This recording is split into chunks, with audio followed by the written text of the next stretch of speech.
Carl J. Cox here. I'm the host of the Measure Success podcast, where I talk with top leaders about effective strategies that inspire success. This episode is brought to you by 40 Strategy.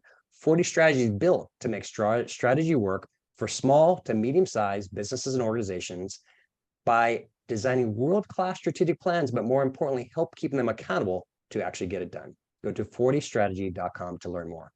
We often like to do a shout out, and that shout out goes to Denise Griffiths. She is the Partner in Success radio host who was kind enough to give us this introduction to our guest today. Our guest today is Stephen M.R. Covey. He is the New York Times and #1 Wall Street bestselling author of The Speed of Trust, which has been translated into 26 languages and sold over 2 million copies worldwide. He also brings writing to perspective as a practitioner.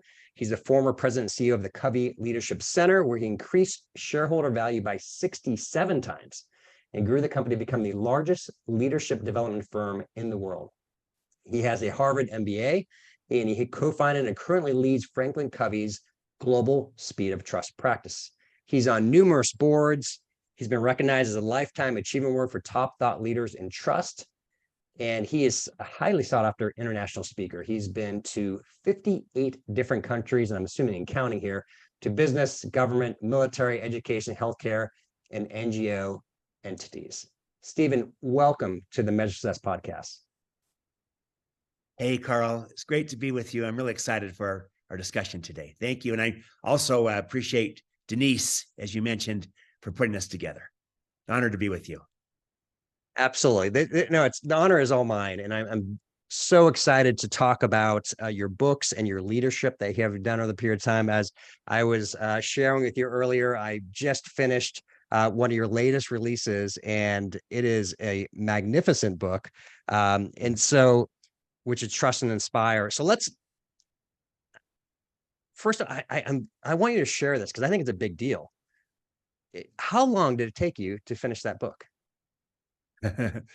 Well, it was 6 years of working on it quite intensely, but even it was 17 years of kind of thinking about it, conceiving it.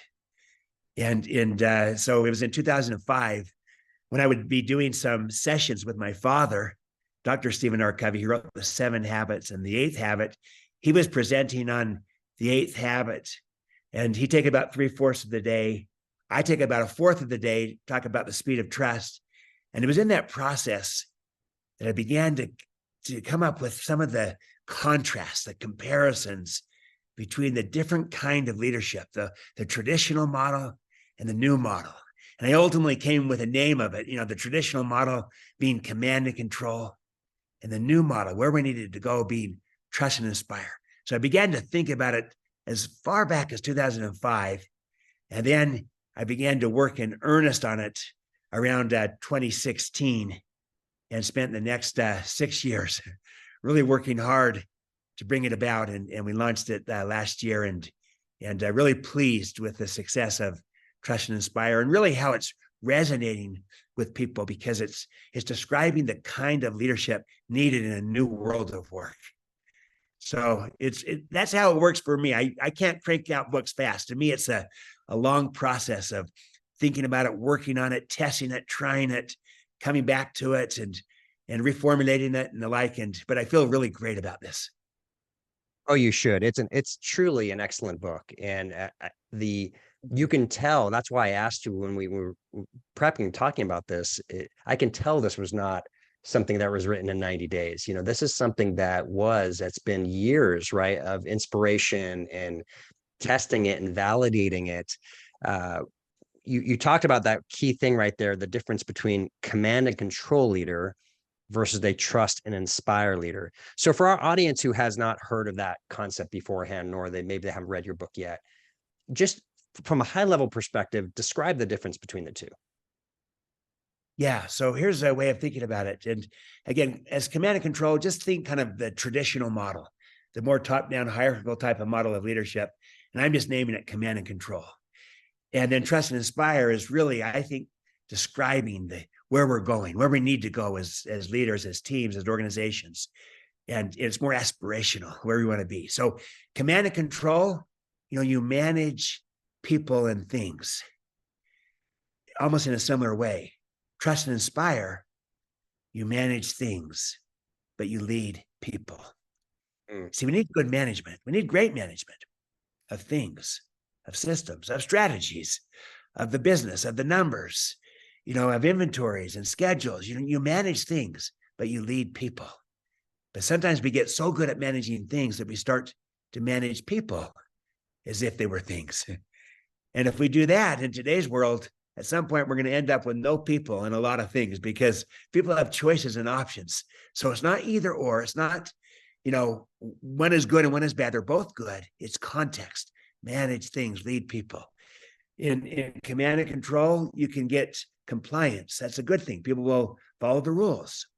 But trust and inspire will elicit commitment, which includes compliance, but so much more. It's doing the right thing. Command and control, you kind of get results through people. It doesn't sound so bad because that's what we're trying to do, right? Get results through people. But you push it to the extreme, people are just a means to an end. And you push it too far, you might kind of use people in getting results. Trust and inspire is about getting results in a way that grows people. You have two ends. Yes, you to get the results, the outcomes, but also the growth of people. You are elevating the same level of the outcomes and the results that you're seeking. That's also an end.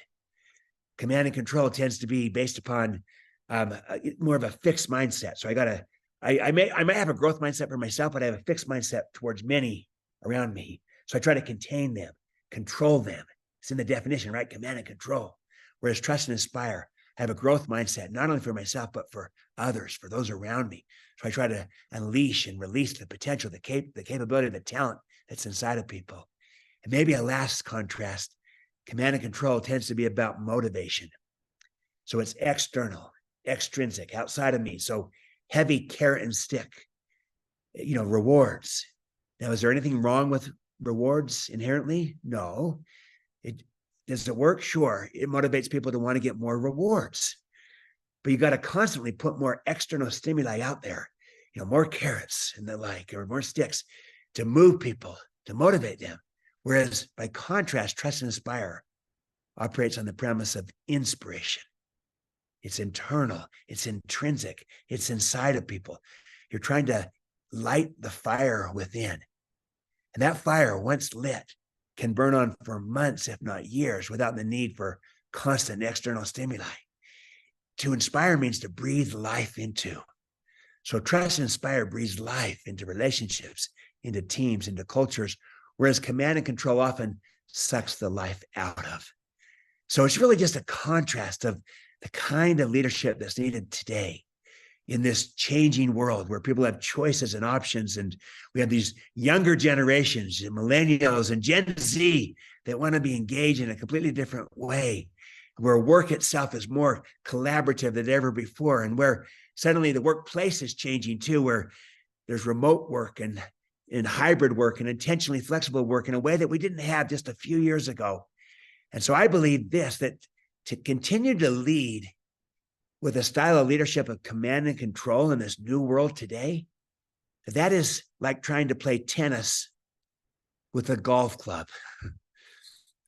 If you think about it, the tool you're using, the tennis racket, the golf club, the style of leadership you're employing is not relevant for the game being played, tennis. Yeah. It's a new world. And we need a tool that's relevant for our times. We need a tennis racket to play tennis, and we need a style of leadership that's relevant to operate in this new world of work. And I think it's trust and inspire in contrast to command and control. So that's the idea. And we kind of play it throughout. And at one level, everyone says, I get this, I get it instantly. But to know and not to do is not to know. I think most people are still kind of trapped in the old command and control model to varying degrees. And so, it's a journey in becoming truly trust and inspire. Now, there's actually data behind this. This is not just a good idea. So share with us some of the concept of you seeing in terms of engagement or production or results that happen by using this I would say non-traditional, like leadership style, right? That hasn't been around, it's not as been consistent. What type of data points can you help provide? Like, oh, this is why, if I didn't agree to it just based on the concepts, why should I do it based on I'm trying to actually run a better organization? Yeah.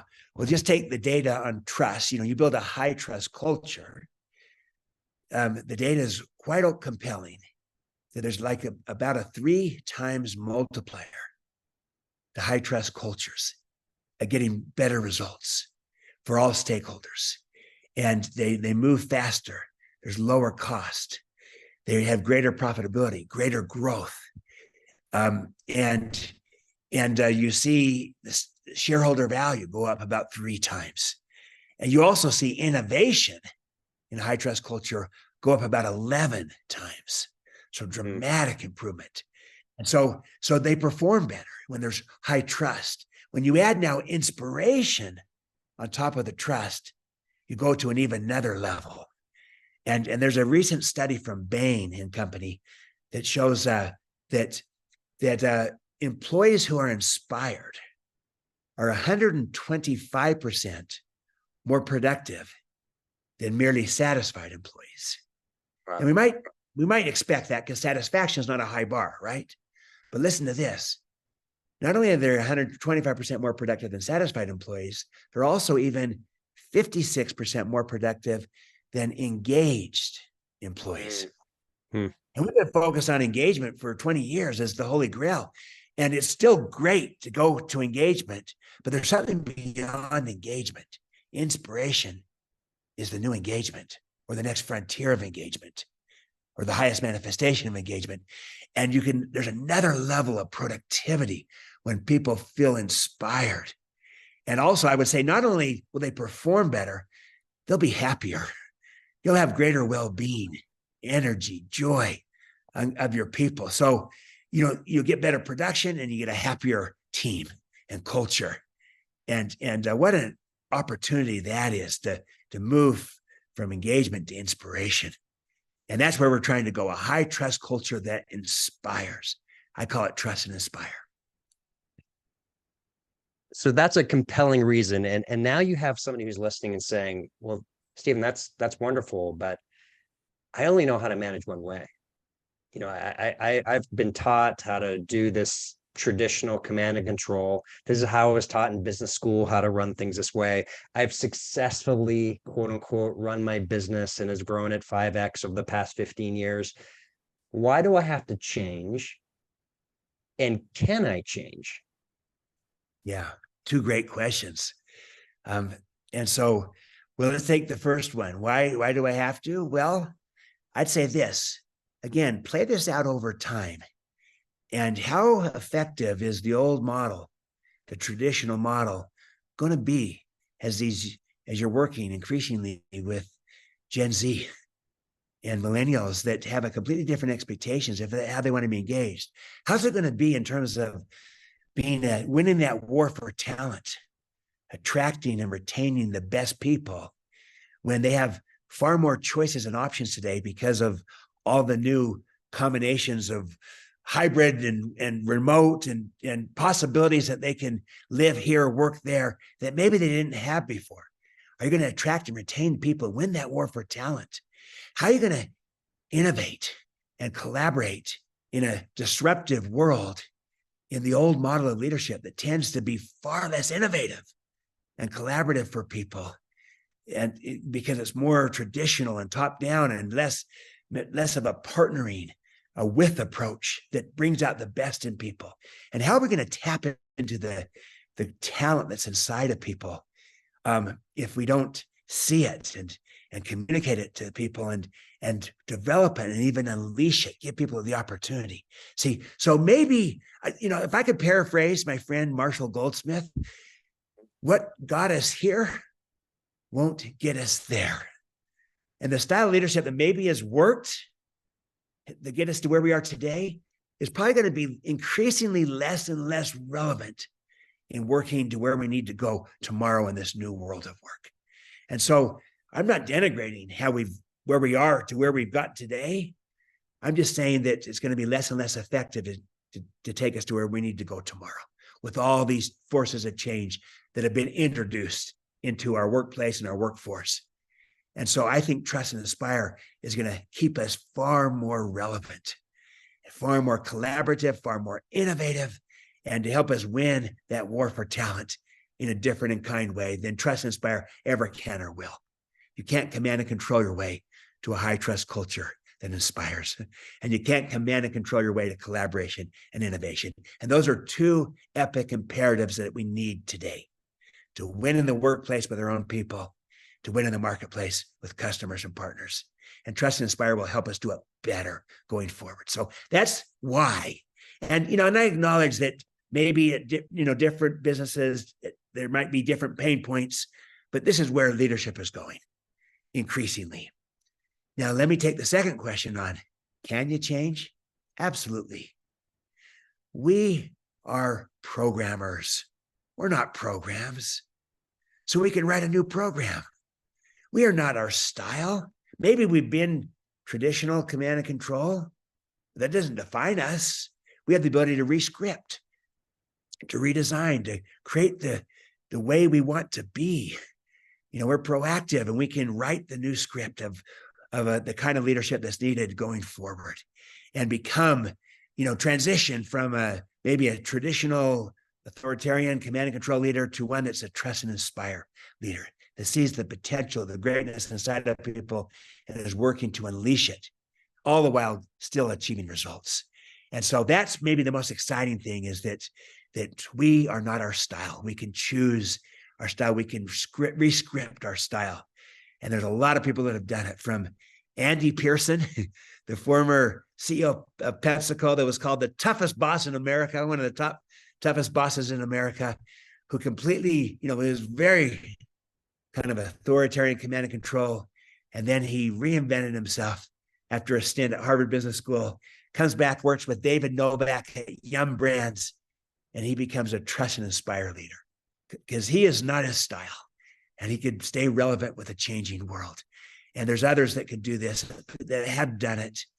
And, Ralph Stayer, Johnson Bills, completely rescripted his style. Many, many others. We can do it as well. And so that's inspiring.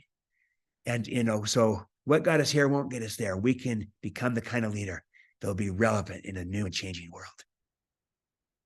I love that. And I love how you give actually real examples when people have done it. And some of those examples there, right? Like some of the toughest, right, leaders ever have transformed into this, which just tells you, regardless of who's listening, regardless of where you're at, if you're willing to change your behavior, changing the way you are to be a better leader. And I want to take a step further on this. And we talked about, once again, in the prep discussion, you talk about this concept of being versus the doing side. I had a great mentor who shared with me, and I struggled with it at first. And I gotta admit, I'm still a work in progress when it comes to this concept of the being side versus the doing side. For our audience, can you help describe what that is and why it's so important? Yeah, I think this is critical. Command and control, the focus tends to be on what we do. Trust and Inspire, it's on who we are. Now, what we do still matters, but it flows out of our very being, who we are. We're not just kind of doing techniques to do something, but it's a manifestation of who we are as people and as leaders. We model, we go first. So that's why I formulate in the Trust and Inspire approach what I call 3 stewardships. And a stewardship is a responsibility, as opposed to a right. See, command and control works on the idea of these are my rights. I'm the boss. I'm in charge. Stewardship focuses on responsibility, implicit responsibility that's inherent in leadership itself. A stewardship is a job with a trust. These are some stewardships, some jobs with a trust we have as leaders. And the very first stewardship I call modeling. And that is to model the behavior that we would like to see, to model the living of the values, to model what's most important. And we go first as a leader. Someone needs to go first. The leaders go first. The leader goes first. So in a sense, modeling is who we are. And then from that, we can focus on, what we do. But who we are literally speaks so loudly that sometimes we can't hear other things that people are saying. And so when we model the behavior, when we go first, it's remarkable what that does. So if we want to see more openness and transparency in the workplace, then let us model openness and transparency. We want to see more straight talk, more authentic, real communication. Let us model talking straight and being authentic. If we want to see more trust, then let us be the first to give trust, to extend it. Leaders go first, and they model the behavior they would like to see. They live the values, and from that, it flows. And so I love the state of North Carolina has a little motto, which is to be rather than to seem. So this is being rather than seeming. We're not trying to pretend or put on an air, put on a front and look like we're a certain way. This is genuinely who we are, our authentic self. That's modeling. That's going first. That's living our values. That's real authenticity when there's an alignment between, what we say, what we do, what we think, what we feel. They're aligned. And we don't need notes to keep track because we are who we say we are. And I learned this from my father, Dr. Stephen R. Covey, who was so real. And I mentioned this to you before we started this podcast, Carl, that as good as my father was in public, as an author and as a speaker, and he was really good, but as good as he was in public, he was even better in private.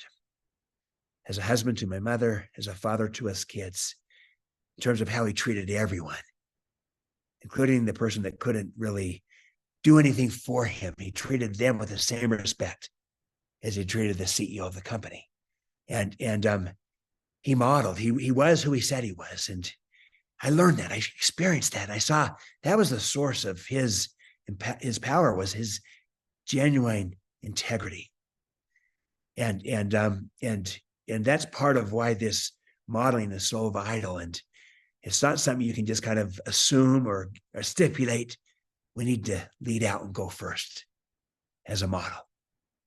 Yeah, and I'm going to bring up what we also mentioned earlier is I think it's so wonderful that you have that relationship with your father, and it just shows what a great man that he was, that you still talk with him with such esteem and such light. Here you are literally following in his footsteps, but the term you said is you were standing, on a giant, right? On the shoulder of giants, right? And I love that you and both Tom Ziglar, Zig Ziglar is one of my favorite mentors, if you may, that I've been able to follow over the years. And both of you, I just give you a tremendous amount of respect that you have continued to adhere and love their values, but you've been able to be yourselves as well, put your own footprint here, right? In this world and making a difference. So I just want to say thank you. I think that's one of the neat things to be able to connect and experience that even in our conversation. Well, thank you, Carl. That means a lot to me. And I do honor my father, and I feel like I am standing on the shoulders of a giant and trying to build upon that. And I feel a sense of stewardship to be, to my father and to his work and to be true to it. But also maybe in the process, I can bring my distinctiveness to it. But I know whose shoulders I'm standing upon, and that I can, because of that, I can maybe add also an addition to it, and bring some of my uniqueness to it, of the things that I add value to. But I'm very proud to be my father's son, and I feel a sense of stewardship to continue his legacy, and also to bring forth my addition to it. But I'm proud of trying to build upon his legacy and who he is. And I feel like I can be even more effective as I do that. So thank you for those kind words. And I will say this, that about my father,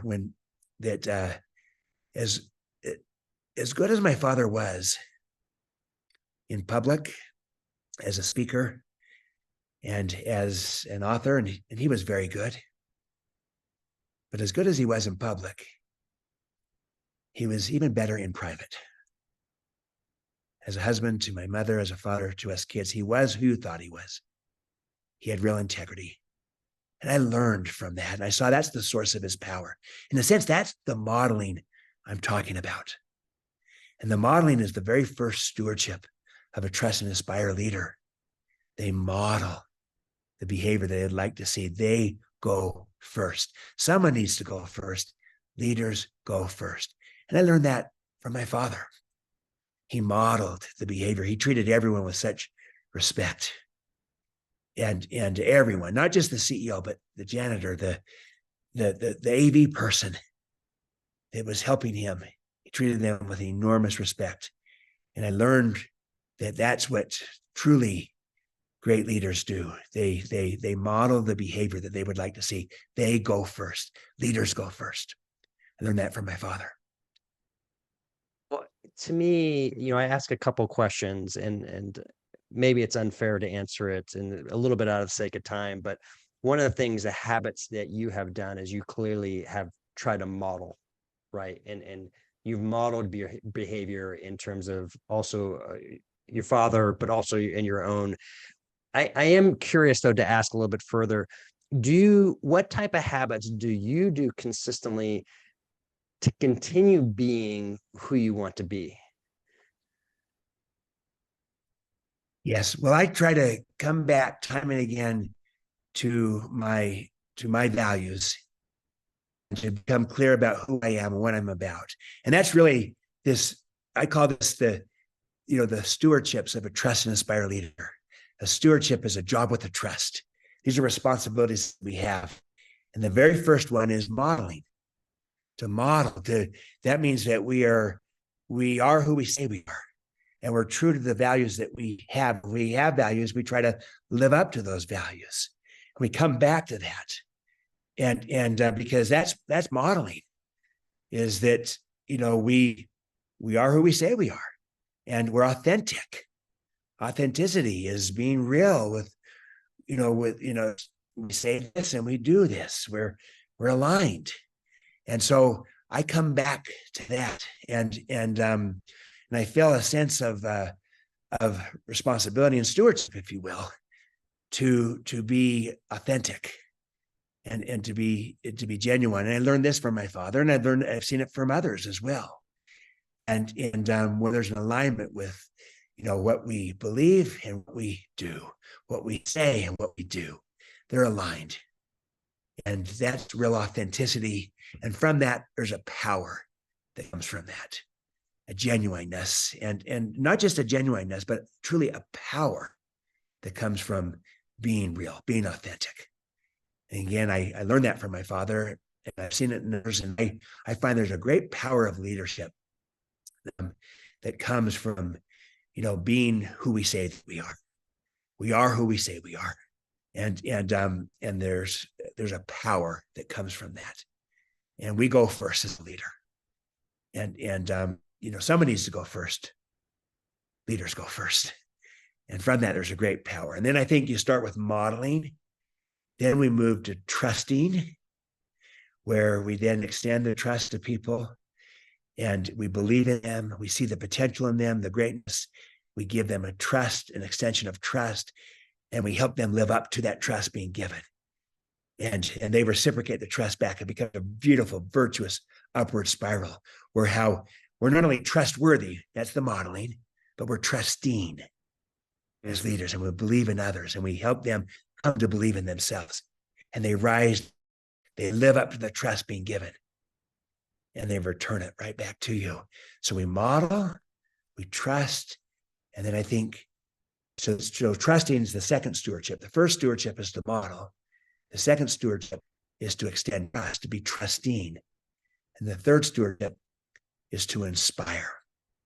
And inspiring is all about really connecting with people, and then connecting to purpose and to meaning and to contribution. And we connect with people through a sense of caring and belonging. demonstrate that caring, and people are inspired by that. And the sense of belonging and inclusion, they feel inspired by that. And it brings out their very best selves. And then when we also not only connect with people, but we connect people to purpose and to meaning, contribution, to mattering, that also inspires. And the whole idea is that inspiring others is actually a learnable skill that everyone can inspire. It is a stewardship we have as a leader to inspire those around us. To inspire comes from the Latin term inspirare, which means to breathe life into. So you breathe life into relationships, into teams, into cultures. I believe that's a stewardship we have as a leader, to model, to trust, and to inspire. And those are the three stewardships of a trust and inspire leader. And I think that that kind of leader brings out the best in others, where they rise to the occasion, they perform better, and they reciprocate the trust back, and they become the best version of themselves because they feel inspired because of us. And that, I think that's what we're trying to do as a trust and inspire leader. We model, we trust, and we inspire. Well said. And I love your passion around what you do. Of course, I have to ask the question, and you can apply this how you may, but then, so how do you measure success? And we'll put this perhaps maybe on the personal side rather on just the business side. Yes. I would say this. I measure success around, well, let me do it on the business side and the personal. The business side, I would say, yep. Side, getting results in a way that inspires trust. See, how we do what we do matters. And if someone gets the results, but they're diminishing, depleting the trust, that's not very sustainable. And they're going to have a hard time getting results, a harder time getting results the next time and the next time. And there's always a next time.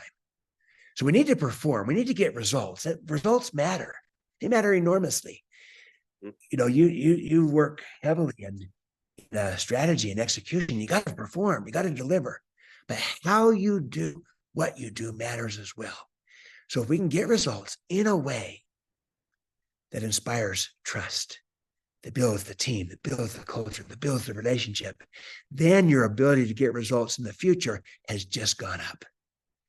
So get results in a way that inspires trust is the way I would describe it, as, you know, what that looks like professionally. And then personally, it's, you know, it's being true to your values, to who you are. You are who you say you are. And you know, you're not pretending. Yeah, it's authentic and it's real. And we're not perfect, but we're striving, we're trying. And, you know, that's real integrity, is we are who we say we are. And we're always also trying to seek to make contributions, to add value, to make a difference, to leave a legacy, to matter. How we do what we do matters too. And, you know, so that's being authentic to who we really are around making a difference in a way with real integrity.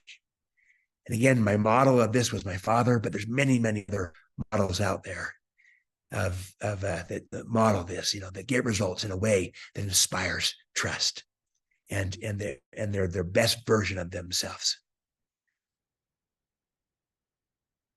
This has been a special podcast, Stephen. I'm so grateful to have you on. Now, there's a weird question for me to ask you because you have such great books. And once again, I would encourage people to buy your most, you know, Trust and Inspire. And of course, if you haven't read Speed of Trust, your first book, which has been #1 bestseller for years, I highly encourage you to go do that.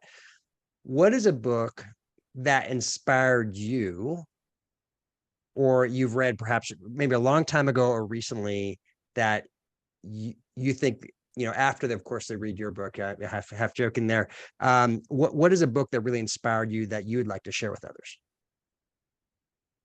Yeah. You know, I recently read the book Effortless by Greg McKeown. And he wrote Essentialism. He's a friend of mine. Effortless. It's a beautiful book, and he's got great insight into principles and how if when we're truly aligned with these principles, that some of the things that we work so hard to do and describe can be transformed into where it almost becomes effortless. That doesn't mean there's not hard work in it. There is, but there's an alignment to this. It's a beautiful follow-on to his essentialism, and the book Effortless, beautiful book that I really think highly of, and I think the world of Greg. He's a remarkable leader. It's hard for me to just give one because there's so many great books out there. I'll just throw in a couple of other really quick. Please. The No Rules Rules by Reed Hastings, Netflix, and Aaron Meyer, and talking about really building this high trust culture. And as you increase the trust, you can eliminate the rules, which enables you to increase more trust, eliminates the rules. It's a beautiful, virtuous, upward spiral of building an extraordinary culture this way. It's another great book. And then this recent one, CEO Excellence, done by some McKinsey partners, and really on mindsets and best practices of unleashing greatness, really, from the CEO. So I love to read. There's so many great books and great ideas out there. And the key thing in my mind is to make sure that they're principle based, as opposed to just practice or fad based only. And then because then there's more in enduring power to it. And then to always be working from the inside out versus outside in. And so rather than waiting on systems and structures and things to change, that's important. But ultimately, to bring about the lasting change, it needs to be an inside out process where we look in the mirror, we start with ourselves. And that's what I tried to do on my work on Trust and Inspire, Speed of Trust, is to make sure it's truly inside out and then reinforced by outside in. But rather than waiting on everybody else to change, we go first. We model the behavior. We do as Gandhi said, we become the change that we seek to see in the world. We become it. And then that, to me, helps bring about more sustainable, lasting change. Stephen, how can people connect and learn more about you? Yeah, well, you can follow me on the traditional channels, on Twitter, I guess X is called now, and on on Instagram and on LinkedIn, at Stephen M.R. Covey, and Stephen M.R. Covey on LinkedIn. And then you can go also to trustandinspire.com and speedoftrust.com. And there's a whole variety of different tools and resources and ways of engaging and going deeper into some of these ideas. And I really believe that Trust and Inspire is an idea whose time has come, because the world has changed and our style of leadership needs to be relevant and change with it. And too often we're trapped in the old model. And so at trustandinspire.com, there's kind of some tools and ways of helping us continue in that shift change to make sure we stay relevant in this changing world, and the kind of leadership that's going to really bring out the best in people and, the best in organizations. I believe that the sequence matters. I believe that the way that we unleash the greatness in our organization in meeting the needs of customers and partners is because we first unleash the greatness of our own people in meeting the needs of our team. Is truly inside out more than outside in. And that's what Trust and Inspire is trying to do, is trying to be relevant for the kind of leadership that's needed in a changing world. So those are some places where we can connect, and I'd love to connect with folks, and hope you enjoy some of these works, Trust and Inspire, Speed of Trust, that can help in this journey of becoming the kind of leader that's going to be really valuable in a new world of work.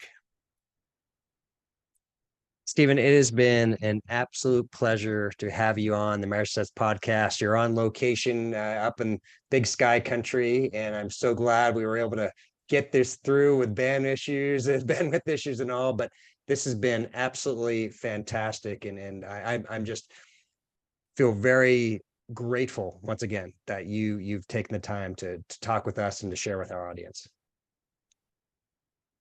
Well, thank you so much, Carl. It's been wonderful to be with you. I love the whole premise of your podcast and measure success. And because we oftentimes don't take time to really say, how do we know how we're doing? And I feel inspired to add one more little piece on this. I just came across recently, one of my mentors passed away a couple of years ago, Clayton Christensen, who wrote The Innovator's Dilemma, Harvard Business School professor, great thought leader, but he, as I just thought about the name of your podcast, Measure Success. We can measure success organizationally, professionally, but also personally. He wrote a book called How Will You Measure Your Life? And his whole thing is, living a life of integrity and how that's the ultimate measure. But he also said, he gave a great statement that I've kind of adopted for me personally on how I will measure my life personally. And I got to give credit to Clayton because these are his words, but it's inspired me and kind of shifted my paradigm of how to assess the way I'm measuring my success personally.